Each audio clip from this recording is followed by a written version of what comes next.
9장 승리의 비결.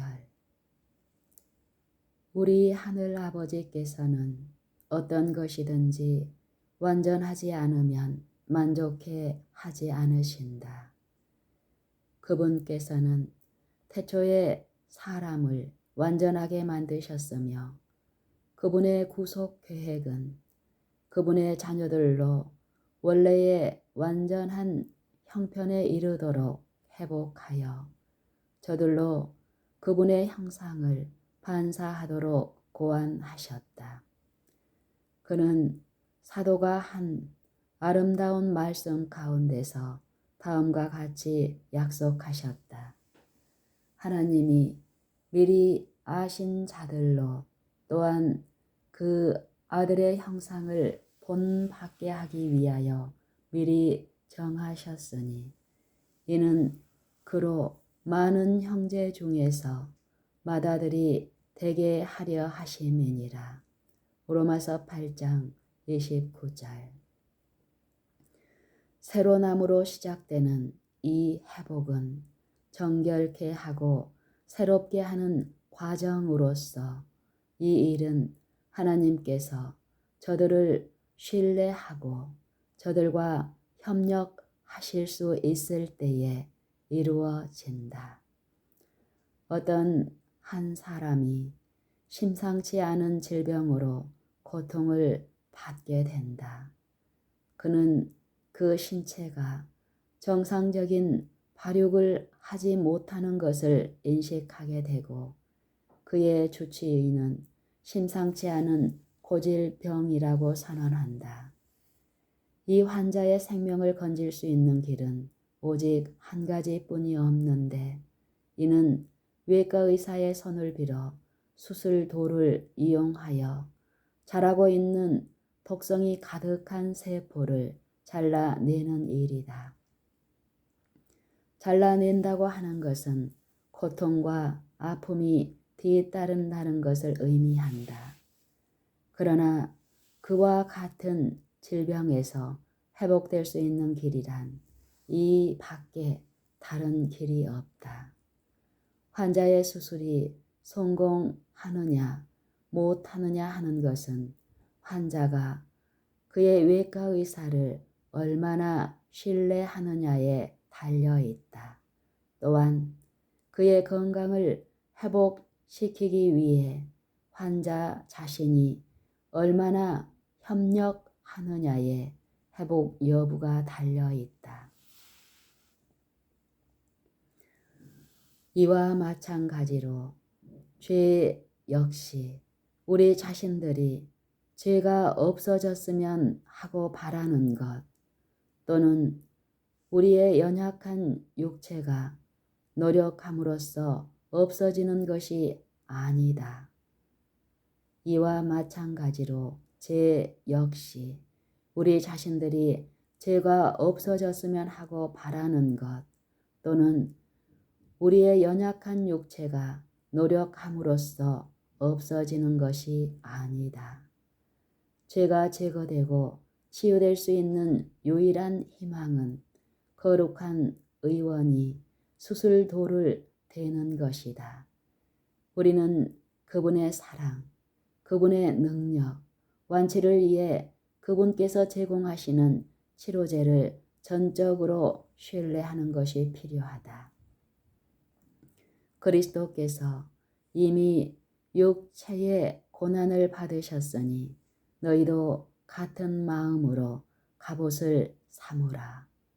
이는 육체의 고난을 받은 자가 죄를 그쳤음이니 그 후로는 다시 사람의 정욕을 좇지 않고 오직 하나님의 뜻을 좇아 육체의 남은 때를 살게 하려 함이라. 베드로전서 4장 1절 2절. 죄 짓지 않는 일이 가능하다.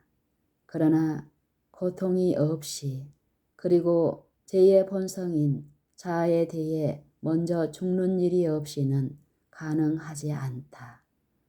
만약 우리가 모든 죄들을 없애버리기를 바란다면, 그리고 하나님께서 우리를 죄에서 해방시키고 그리스도 안에서 완전하게 하시려고 훈련시키기 위해서 고난을 사용하셔야 한다면 우리에게 다가오는 고난을 환영하여야 하지 않겠는가?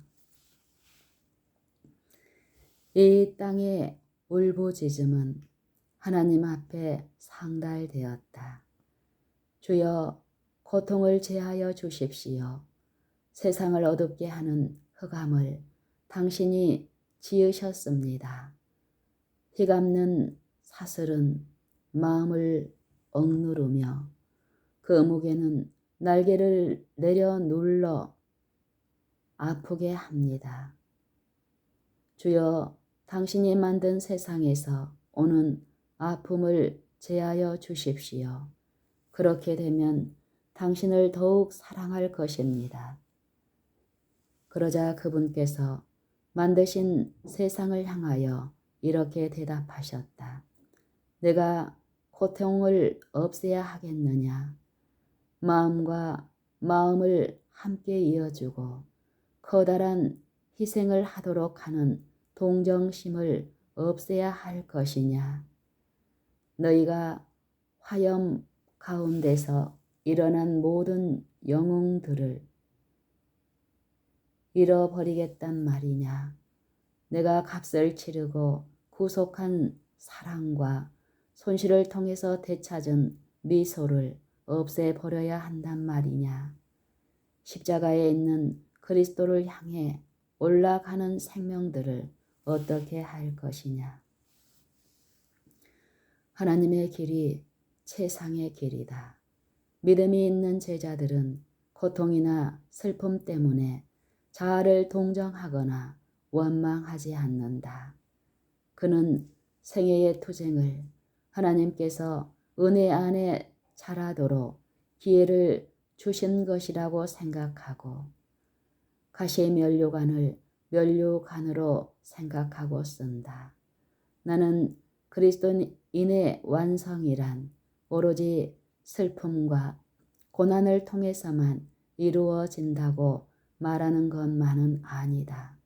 내가 말하고자 하는 것은 우리가 타락되었고 이기적이요 죄악으로 점철된 세상에 들어왔기 때문에 우리가 회복되기 위해서 취해야 하는 과정에서 하나님과 가까운 친교를 유지하기 위해서 우리의 죄악적 본성을 죽이기를 요구하신다는 것을 말하고자 하는 것이다. 죄악적인 본성으로서는 죄 짓는 일을 멈출 수 없다. 그렇기 때문에 죄에 대해 승리하도록 하나님께서 마련하신 방법은 본성을 바꾸는 길이다. 사도 베드로는 말하기를 이로써 그 보배롭고 지극히 큰 약속을 우리에게 주사 이 약속으로 말미암아 너희로 정욕을 인하여 세상에서 썩어질 것을 피하여 신의 성품에 참여하는 자가 되게 하려 하셨으니 라고 하였다. 베드로후서 1장 4절.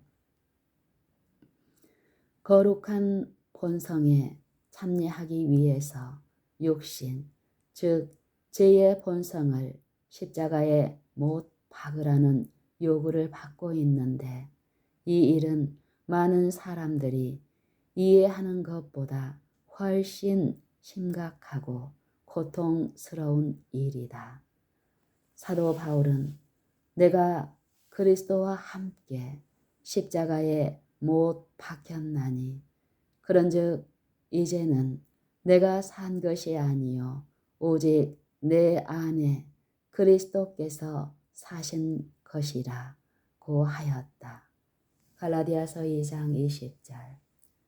십자가에 못 박는다는 의미는 고통스러운 죽음을 의미하는 것이다. 내가 십자가에 못 박혔다 라고 말하는 것은 신학적 교리나 강령을 말하는 것 이상을 의미하는 것이다.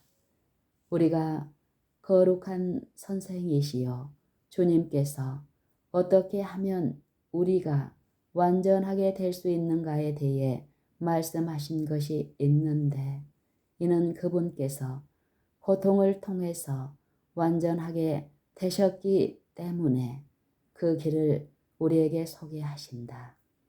우리가 그분을 믿고 그분과 협력할 것 같으면 우리가 의를 사랑하고 불의를 미워할 수 있는 경지에까지 올라가게 될 것이다. 이렇게 되면 비록 우리가 고통과 슬픔 가운데 처해 있다 할지라도 세상이 알지 못하는 평안과 행복 가운데 처할 수 있게 되는 것이다. 모든 은혜의 하나님, 곧 그리스도 안에서 너희를 부르사 자기의 영원한 영광에 들어가게 하신 이가 잠깐 고난을 받은 너희를 친히 온전케 하시며 굳게 하시며 터를 변곡케 하시리라. 베드로전서 5장 10절. 여기에 아름다운 영감의 말씀이 있다. 고통이 지난 후에 승리와 완전함과 영광이 온다. 우리 구주의 발자취를 따라가면서 이와 같은 목적을 마음에 간직하는 것은 얼마나 아름다운 것이 되겠는가. 그러나 만일 우리가 시련으로 인해 좌절하거나 우리가 처해 있는 형편에 대해 불평하거나 수군수군하고 안위와 쾌락을 좋아한다고 하면 우리가 그리스도와 같은 품성을 기를 수 있는 길, 영광스럽게 될 수 있는 길을 거절하는 것이 되는 것이다. 앤디 힐리스라고 하는 사람은 아버지가 가진 애정보다 더 강한 애정으로 어머니가 가진 사랑보다 더 진한 사랑으로 하나님께서 인류에게 고통을 허락하신다라고 말하였다. 그분은 아주 조심스럽게 선택하여 인류를 시험하신다. 그분은 아주 조심스럽게 선택하여 인류를 시험하신다. 고통은 거룩한 명령 아래 임한다. 슬픔은 생애를 통해서 소란하게 하지 않는다. 사람은 여기저기 떠다니는 먼지가 아니다. 근심거리들은 거친 것들을 없애고 아름답게 하기 위해서, 이기심을 바꾸어 이타적이 되게 하기 위해서, 악을 버리고 우리의 생애 전체를 바꾸기 위해서 허락되는 것이다. 거절해버린 걱정거리들은 부드럽게 하기도 전에 상처를 입히고 채 성숙하기도 전에 부숴버리게 한다. 문제거리들을 수락하여 올바로 사용할 것 같으면 저들의 본성을 변화시키며 그와 같은 근심, 걱정은 오히려 기쁨이 된다. 슬픔은 뿌려진 씨앗으로 기쁨과 희락의 꽃을 피우게 된다. 하나님께서는 그의 자녀들 주위에 울타리를 치신다. 아무도 이렇게 하나님께서 친히 쳐 놓으신 울타리를 통과할 수 없다. 하나님을 사랑하는 자들에게 모든 것이 합력하여 선을 이루게 할 것들만을 저들에게 임하도록 하나님께서 허락하신다. 로마서 8장 28절. 욥기서에는 다음과 같은 말씀이 기록되어 있다. 주께서 그와 그 집과 그 모든 소유물을 산울로 두르심이 아니니까 주께서 그 손으로 하는 바를 복되게 하사 그 소유물로 땅에 널리게 하셨음이니이다. 욥기 1장 10절.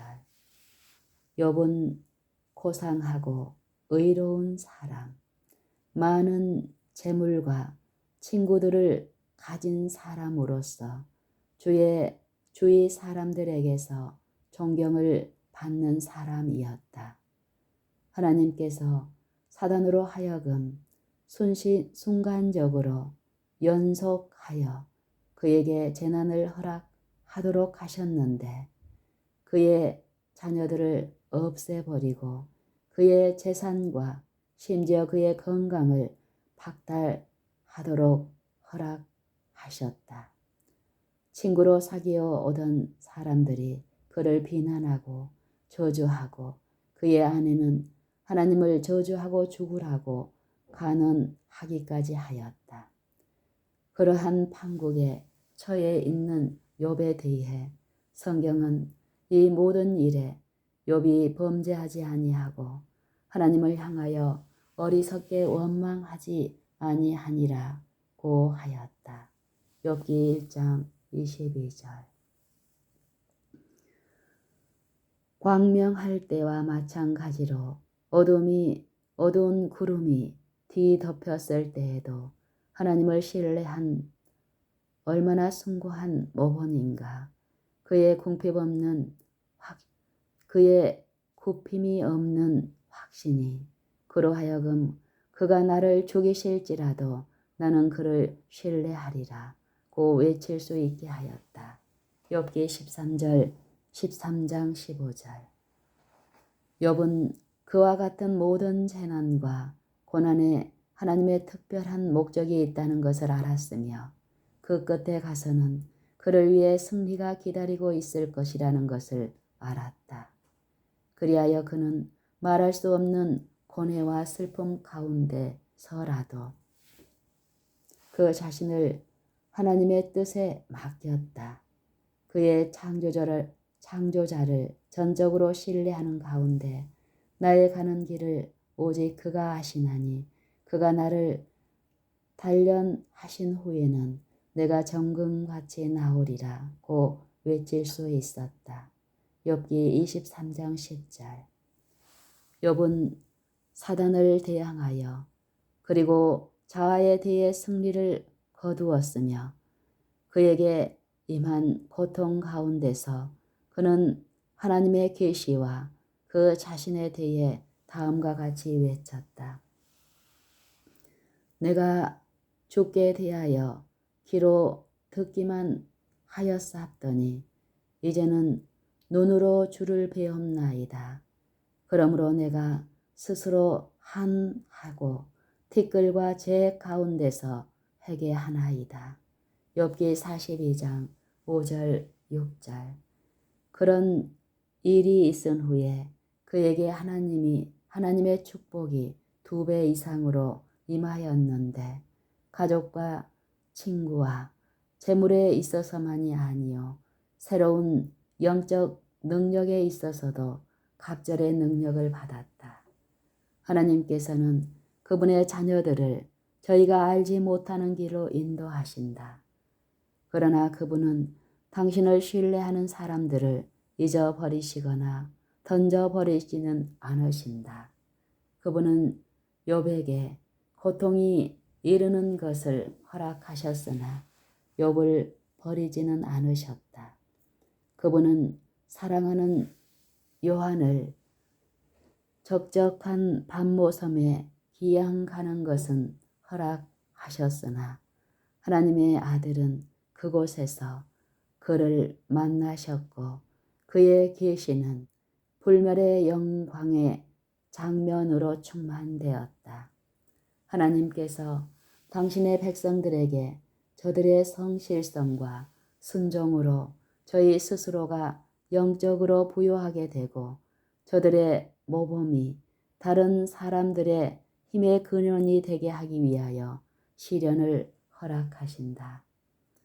우리의 믿음을